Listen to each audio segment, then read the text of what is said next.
Kuasa hukum korban penipuan berkedok robot trading FIN 888 Oktavianus Setiawan dan TB Ade Rosidin akui kecewa terhadap kinerja kepolisian. Pasalnya hingga kini penyidik belum menetapkan pelaku utama yaitu Wakil Direktur PT JBK, TR, sebagai tersangka dalam kasus dugaan penipuan berkedok robot trading FIN 888. Keduanya juga menduga-duga, penyidik, masuk angin dalam menangani kasus dugaan penipuan berkedok robot trading tersebut. Dugaannya tersebut disebabkan, sosok TR yang merupakan pengusaha properti besar yang diduga kuat melakukan tindak pidana pencucian uang (TPPU) yang nilai mencapai 1 triliun rupiah. Penyidik, diterangkan mereka, terkesan tidak mau menyentuh pelaku utama, yakni TR sehingga dicurigainya akan adanya permainan di belakangnya. Terus terang kami heran, mengapa penyidik seakan melindungi TR dan terkesan ingin menimpalkan semua kesalahan kepada aktor-aktor peran pembantu. Baru-baru penyidik menetapkan 2 orang tersangka baru, yakni SG, seorang WNA Singapura dan MC. Sebelumnya 2 afiliator FIN 888 sudah dijadikan tersangka, kata TB Ade Rosidin ke awak media, di Jakarta, pada Jumat tanggal 9 Juni tahun 2023. SG, kata Rosidin, adalah pemilik dari perusahaan broker asal Singapura, yang merupakan sponsor klub sepak bola Liga Inggris dan La Liga. Sementara itu, MC, sebagai orang yang diserahkan uang sejumlah 61,2 juta US dollar, sekitar 1 triliun rupiah oleh TR, berdasarkan keterangan dokumen afidavit yang telah diapostilekan oleh Kemenkumhamri.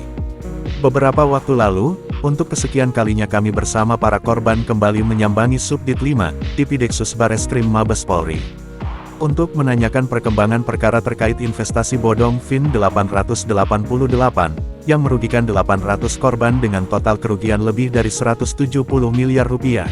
Namun penyidik masih tertutup terkait kejelasan status TR, jelas Rosidin. Kata Rosidin, dengan ditetapkannya 2 orang itu, artinya dokumen afidavit jadi kunci acuan. Hal itu dikarenakan SG dan MC ditetapkan tersangka baru oleh penyidik Bareskrim tanpa adanya berita acara pemeriksaan BAP ke yang bersangkutan. Bahkan bukti-bukti yang ada sebenarnya aliran uang korban disetorkan kepada rekening perorangan dan 6 perseroan terbatas yang ada di Indonesia. Ini membuktikan afidavit yang kami sertakan sebagai bukti yang disita penyidik dapat menjadi acuannya, tegasnya. Ini artinya ada dugaan, masuk angin dan, no viral no justice, di Indonesia benar adanya. Sekarang suka tidak suka aset-aset tersebut disampaikan penyidik mengenai aliran uang kerugian korban sejumlah 61,2 juta US dollar sudah lenyap semuanya.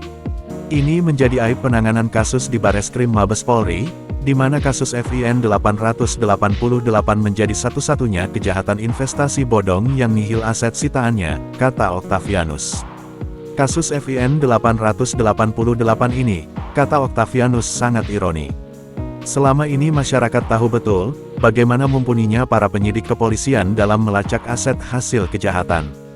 Terlihat bagaimana gencarnya penyidik pada kasus lain dalam menyita aset dari para tersangka, misalnya, kasus robot trading Net 89 dan DNA Pro. Hebatnya, penyidik pula berhasil menyita banyak aset dalam kasus Evotrade yang ditangani unit yang sama dengan kasus FIN 888. Akibat berlarut-larutnya penanganan kasus FIN 888, lanjutnya, diduga penyidik seakan-akan memberi kesempatan kepada para pelaku untuk menyembunyikan hasil kejahatannya. Belum lagi, tambahnya, perlakuan kepolisian kepada korban saat akan menghadap untuk beraudiensi. Oktavianus mengakui, hingga saat ini penyidik sampaikan belum ada sitaan, dan mereka cenderung menyalahkan Ketua PPATK, Ivan Yustiavandana yang katanya sejak tanggal 11 Agustus tahun 2022, penyidik minta data-data aliran dana dari para pelaku, namun diabaikan oleh PPATK.